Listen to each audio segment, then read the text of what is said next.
Hello everybody. Today we are going to discuss fat and its role in obesity. तो obesity के बारे में अगर बात करें तो obesity is defined as having excess body fat. अगर आपके बॉडी में एक्सेस अमाउंट में बॉडी फैट रहता है तो उसको हम ओबेसिटी कहते हैं. इसके कुछ कॉन्सिक्वेंसेस हो सकते हैं जैसे diabetes, high blood pressure, heart disease, gall stones, sleep apnoea, liver disease, depression. इन डिजीज़ के चांसेस अगर आप ओबीज हैं तो काफ़ी हद तक बढ़ जाते हैं. कैंसर्स के लिए भी रिस्क फैक्टर रहता है. ओबेसिटी में क्या है, रिलैप्स रेट बहुत ज़्यादा रहता है.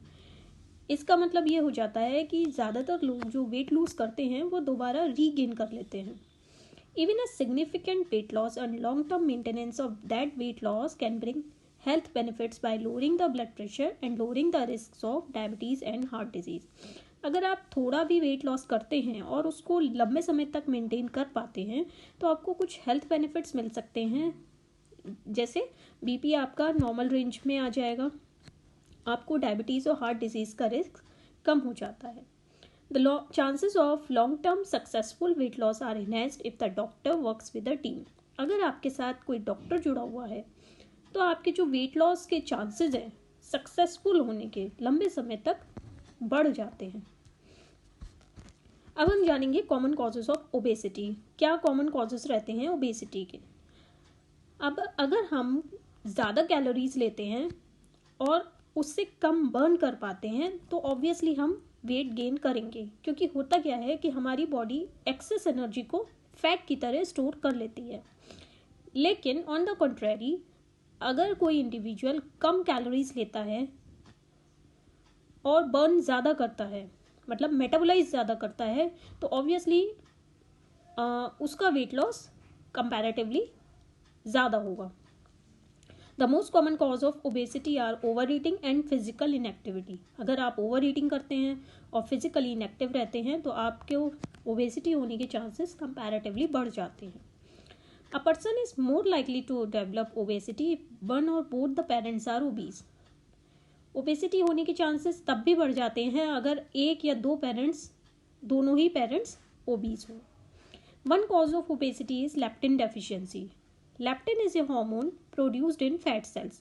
एक कॉमन रीज़न होता है ओबेसिटी का लेप्टिन डेफिशिएंसी. लेप्टिन एक हार्मोन होता है जो कि फैट सेल में प्रोड्यूस होता है. इसका काम ये होता है कि वेट को कंट्रोल करता है. कैसे? अगर आपके बॉडी फैट स्टोर्स हाई हैं, बॉडी में फैट ज़्यादा है, तो हमारे ब्रेन को सिग्नल देगा कि हम कम खाएं. इससे क्या होता है कि हमारा ऑप्टिमल वेट मेंटेन रहता है. लेकिन अगर बॉडी लेप्टिन को प्रोड्यूस नहीं कर पाती है तो ऑब्वियसली ओबेसिटी होने के चांसेस बढ़ जाते हैं. Sedentary people burn fewer calories than people who are active. जो लोग सेडेंट्री रहते हैं, जिनकी इनएक्टिव लाइफस्टाइल रहती है या फिजिकल इनएक्टिविटी कंपैरेटिवली कम रहती है, तो उनकी कैलोरीज कम बर्न हो पाती हैं बजाय उन इंडिविजुअल्स के जो कि एक्टिव रहते हैं.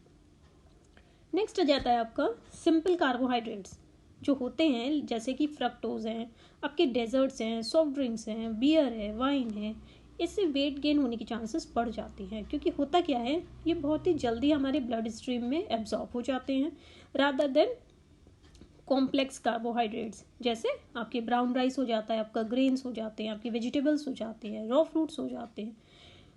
और इससे क्या होता है, जो सिंपल कार्बोहाइड्रेट्स हैं वो इंसुलिन रिलीज ज़्यादा करते हैं after meals than complex carbohydrates, क्योंकि कॉम्प्लेक्स कार्बोहाइड्रेट्स को पहले सिंपल कार्बोहाइड्रेट्स में मेटाबोलाइज होना पड़ता है, तब वो ब्लड स्ट्रीम में जाके एब्जॉर्ब होते हैं.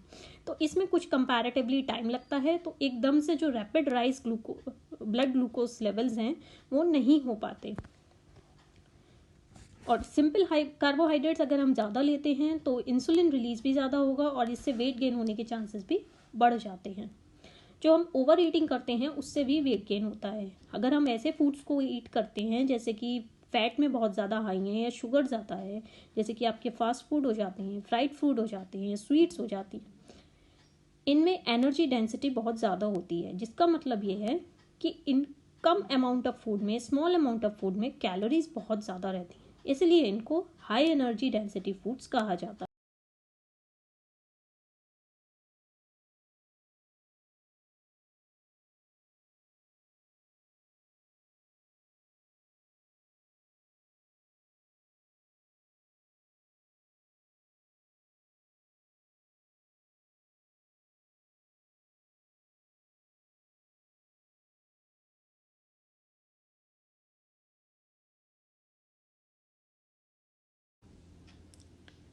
अब हम जानेंगे फ्रीक्वेंसी ऑफ ईटिंग के बारे में। वो इंडिविजुअल्स जो छोटे छोटे मील्स दिन में 4 से 5 बार लेते हैं, उनके कंपैरेटिवली कोलेस्ट्रॉल लेवल्स कम रेंज में रहते हैं, ब्लड शुगर लेवल्स कम रेंज में रहते हैं और कंपैरेटिवली स्टेबल रहते हैं, बजाय उन इंडिविजुअल्स के जो दिन में 2 से 3 बड़े मील्स लेते हैं।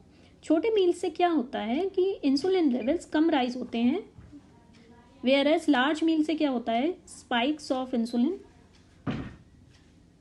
बढ़ जाते हैं, कंपैरेटिवली लार्ज होते हैं। कुछ मेडिकेशंस भी होते हैं, कुछ दवाइयाँ होती हैं जो कि वेट गेन से एसोसिएटेड होती हैं, जैसे कुछ एंटी डिप्रेसेंट ड्रग्स।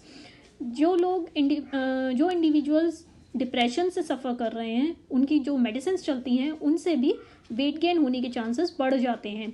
जिनको एंटी कन्वल्सेंट मेडिसिन चलती हैं उनके भी वेट गेन होने के चांसेस बढ़ जाते हैं। कुछ डायबिटीज़ की दवाई भी ऐसी हैं जो वेट बढ़ाती हैं। कुछ हार्मोन्स होते हैं जो लेडीज़ ओरल कॉन्ट्रासेप्टिव्स लेती हैं, उससे भी वेट गेन होने के चांसेस बढ़ जाते हैं। कुछ स्टेरॉइड्स होते हैं जो कि कुछ पर्टिकुलर डिजीज़ में चलाने पड़ते हैं, जैसे कि प्रेडनिसोन। इन मेडिकेशन से भी वेट गेन होने के चांसेस आपके काफ़ी हद तक बढ़ जाते हैं। कई बार क्या होता है, कुछ इंडिविजुअल्स इमोशंस के रिस्पॉन्स के तहत एक्सेसिवली ईट करते हैं ताकि उस इमोशन से कोप अप कर पाएँ। जैसे कोई बोर हो रहा है तो वो एक्सेसिवली या बहुत ज़्यादा फास्ट फूड ले रहा है, एक्सेसिवली ले रहा है। कोई सैड है तो वो ले रहा है, स्ट्रेस में है, गुस्से में है, तो कई बार आप एक्सेसिवली ईट कर जाते हैं।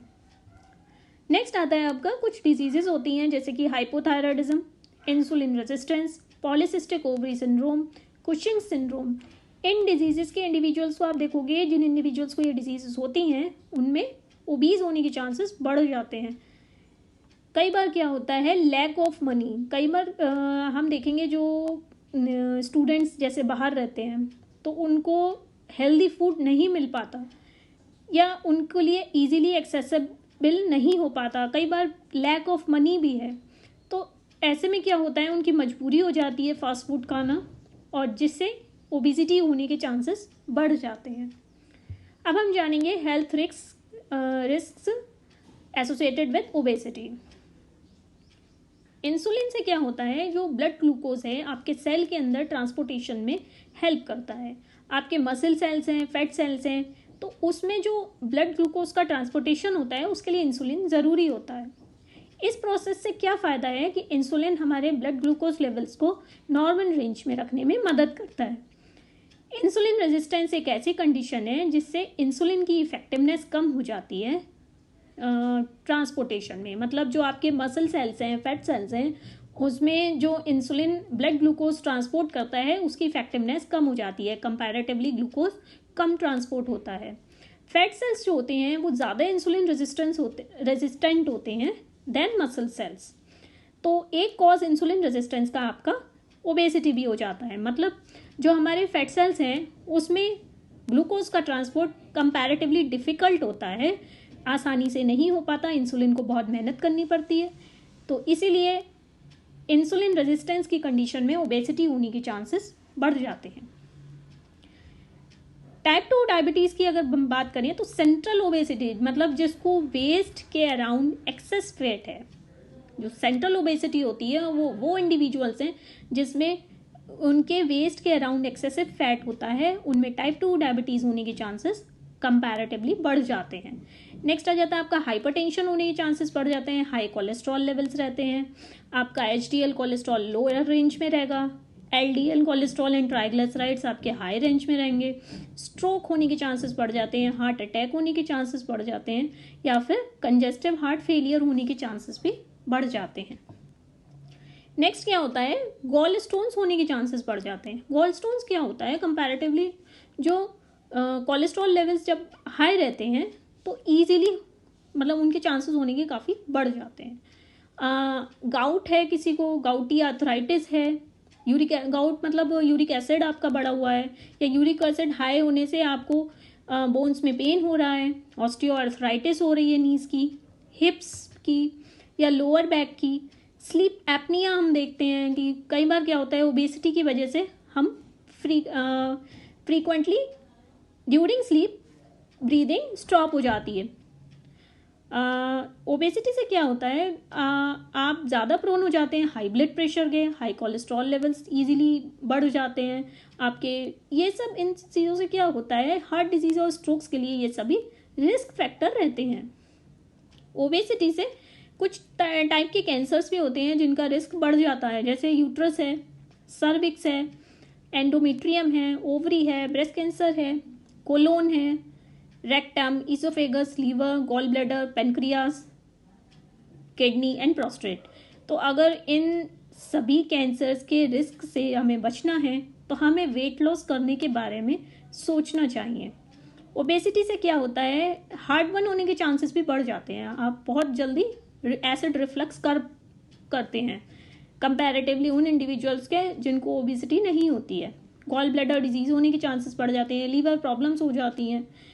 जो इंडिविजुअल्स ओबीज होते हैं उनको स्लीप एपनिया, जो कि अभी हमने डिस्कस किया था, उसके होने के चांसेस बढ़ जाते हैं। एक सीरियस डिसऑर्डर है जिसमें क्या होता है, कई बार ब्रीदिंग स्टॉप हो जाती है और स्टार्ट हो जाती है, लेकिन ये सब नींद के दौरान होता है, जब आप नींद में होते हैं। ओबेसिटी से क्या होता है, आपके जो वेट बियरिंग जॉइंट्स हैं उनमें स्ट्रेस पड़ता है, उससे इनमें इन्फ्लेमेशन होनी शुरू हो जाती है, जिससे ऑस्टियोआर्थराइटिस होने के चांसेस बढ़ जाते हैं। एक रिस्क रहता है, अगर आप ओबीज हैं तो कोविड-19 के जो सिम्टम्स हैं वो सीवियर होने के चांसेस भी बढ़ जाते हैं अगर आप ओबीज हैं। नेक्स्ट हम जानेंगे क्वालिटी ऑफ लाइफ। ओबेसिटी कैसे आपकी क्वालिटी ऑफ लाइफ को अफेक्ट करती है। ऑब्वियसली डिमिनिश हो जाती है, आपकी क्वालिटी ऑफ लाइफ डिमिनिश हो जाती है। हम रूटीन अपनी एक्टिविटीज़ नहीं कर पाते, रूटीन फिजिकल एक्टिविटीज़ नहीं कर पाते, डिप्रेशन होने के चांसेस बढ़ जाते हैं, क्योंकि सोशल आइसोलेशन हो जाता है, एक तरीके से गिल्ट हो जाता है, जिससे डिप्रेशन में आने के चांसेस बढ़ जाते हैं। आपका जो वर्क अचीवमेंट है वो लोअर साइड में हो जाता है।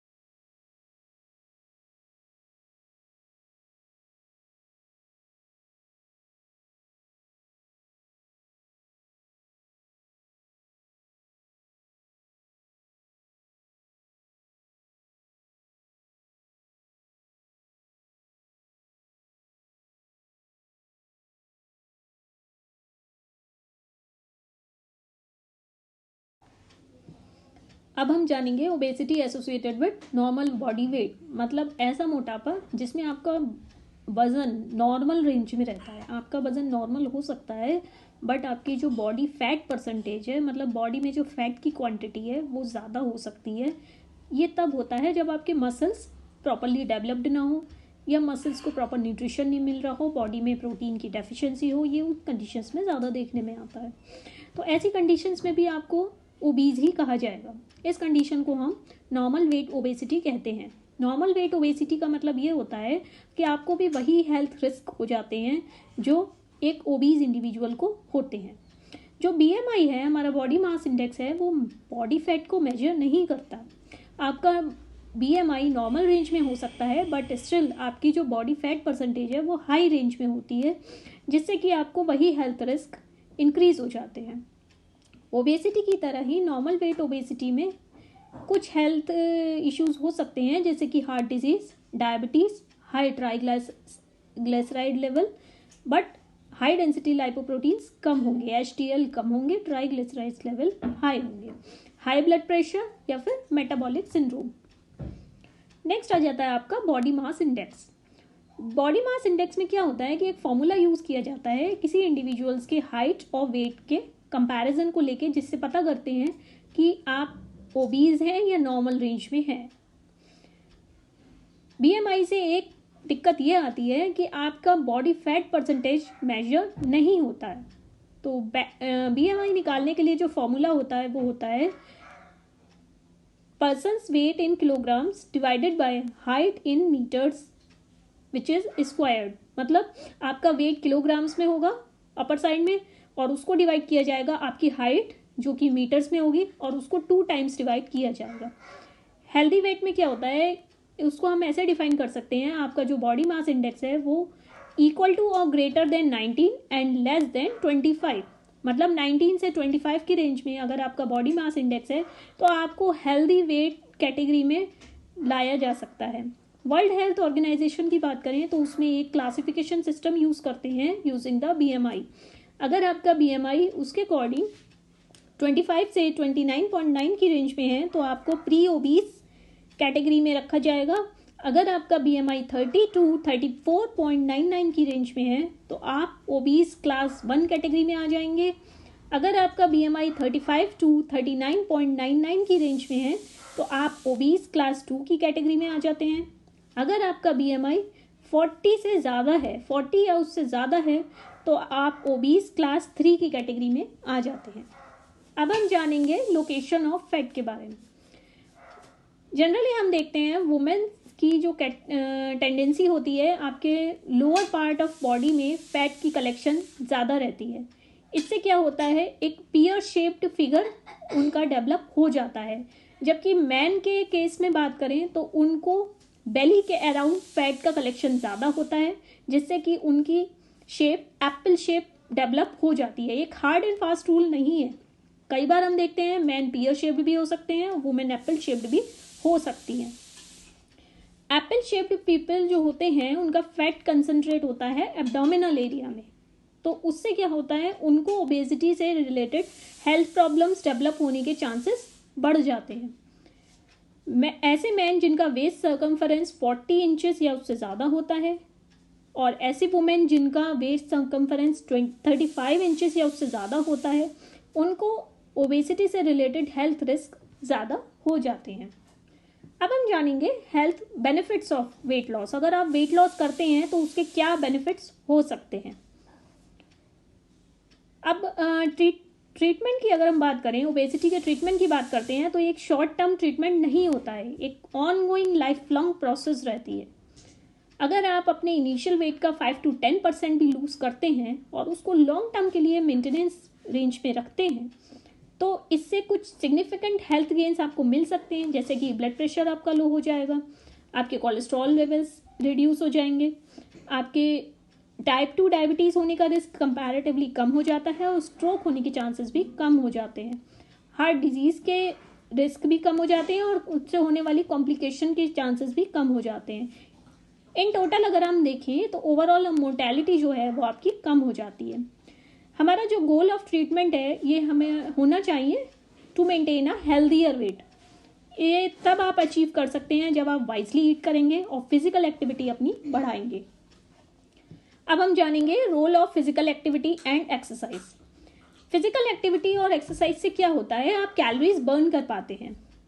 एक्सरसाइज की अगर हम बात करें तो बहुत इफेक्टिव रहती है अगर आप ऐसी डाइट के साथ उसे कंबाइन करें जो कि वेट लॉस की तरफ डायरेक्टेड हो। आपका वेट लॉस प्रोग्राम आपका नेचुरल तरीके से आप वेट लॉस कर रहे हो।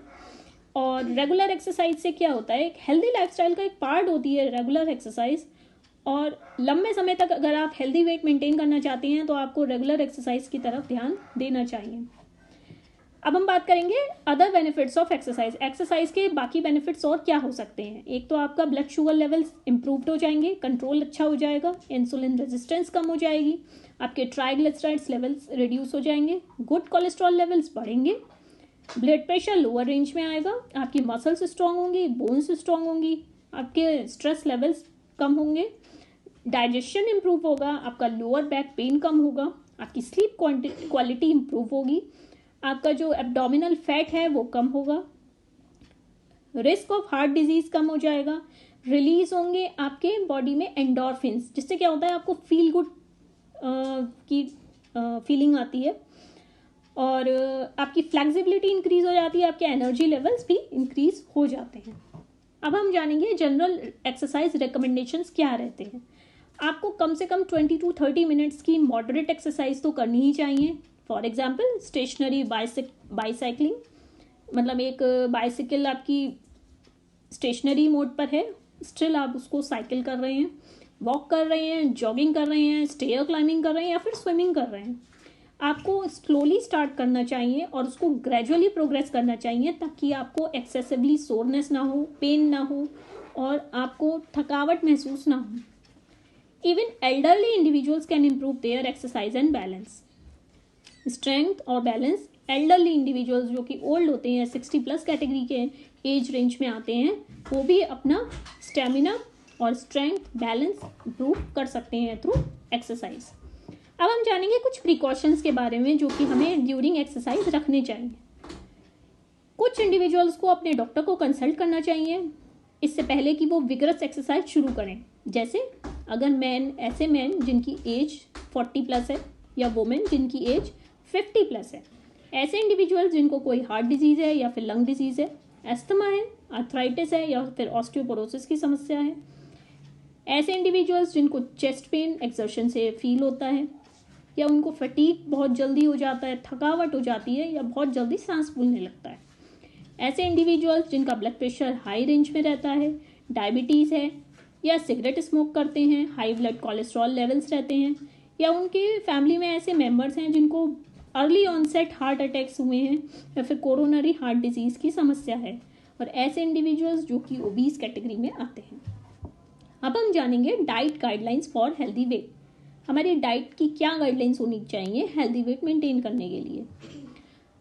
एक तो हमारी जो सेफ एंड इफेक्टिव डाइट है उसमें विटामिन डेफिशिएंसीज नहीं होनी चाहिए और कोई भी डिजीजेस ऑफ माल न्यूट्रिशन नहीं होनी चाहिए। हमें ऐसे न्यूट्रिशियस फूड ईट करने चाहिए जिनकी एनर्जी डेंसिटी लो होती है। मतलब लो एनर्जी डेंस का फूड्स का मतलब ये होता है कि अगर हम बहुत सारा खाना भी खा लें, उन फूड्स को अगर हम बहुत सारा खा लें तो हमारा जो कैलोरीज हमारे अंदर पहुंचेंगी वो कम पहुंचेंगी कंपैरेटिवली, जिसमें आपकी आ जाती हैं वेजिटेबल्स, फ्रूट्स, लीन मीट या फिश, ग्रेन्स या बीन्स। अब हमें एनर्जी डेंस फूड्स कम ईट करने चाहिए। अब एनर्जी डेंस फूड्स क्या होते हैं? वो ऐसे फूड्स हैं जिनमें फैट बहुत ज़्यादा रहता है, सिंपल शुगर्स ज़्यादा रहते हैं, कैलोरी लेवल्स बहुत ज़्यादा रहते हैं। मतलब कम अमाउंट ऑफ फूड में कैलोरी ज़्यादा होगा, शुगर ज़्यादा होंगे या फैट भी ज़्यादा रहेगा।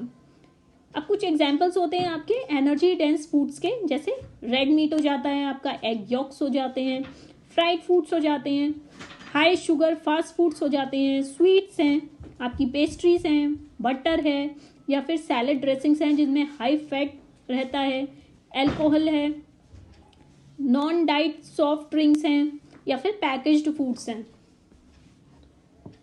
हमें ज़्यादा से ज़्यादा कॉम्प्लेक्स कार्बोहाइड्रेट्स लेने चाहिए, जैसे आपकी ब्राउन राइस है, होल ग्रेन ब्रेड है, फ्रूट्स हैं, वेजिटेबल्स हैं। इनका रीज़न ये है कि ये ब्लड शुगर की जो स्पाइक है उसको नहीं होने देते, क्योंकि पहले ये सिंपल कार्बोहाइड्रेट्स में कन्वर्ट होते हैं, उसके बाद ही ब्लड में एब्जॉर्ब होते हैं। हमें सिंपल कार्बोहाइड्रेट्स अवॉइड करने चाहिए, जैसे टेबल शुगर है, स्वीट्स हैं, डोनट्स हैं, केक्स हैं, मफिन्स हैं, इन्हें कम से कम क्वांटिटी में लेना चाहिए। हमें नॉन डाइट सॉफ्ट ड्रिंक्स को कट करना चाहिए क्योंकि ये शुगरी होते हैं और इनमें बहुत ज़्यादा सिंपल कार्बोहाइड्रेट्स होते हैं और कैलोरीज भी ज़्यादा होती हैं।